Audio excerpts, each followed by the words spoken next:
A strange fear grips the country today.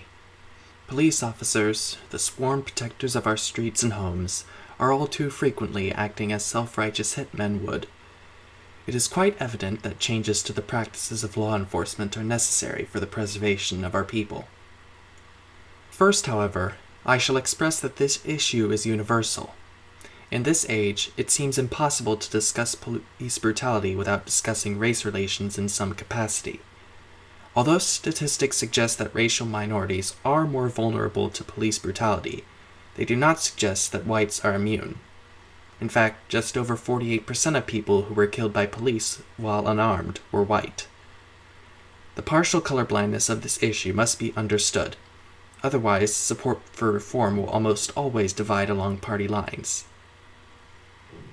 To understand the perspective of modern officers, I searched for classified advertisements for positions in local police forces. Now, one such ad featured a description of the hiring process. This description listed such measurements of fit as an application form, a physical assessment, various interviews, and a background check. Now, I do find such measurements vital assessments of some skills required for a police officer's job. However, I noted the absence of any assessment to evaluate a candidate's soft skills, or their ability to communicate effectively but civilly. If an officer's duty is to keep the peace, I see no reason to fail to consider candidates' ability to enforce the law peacefully.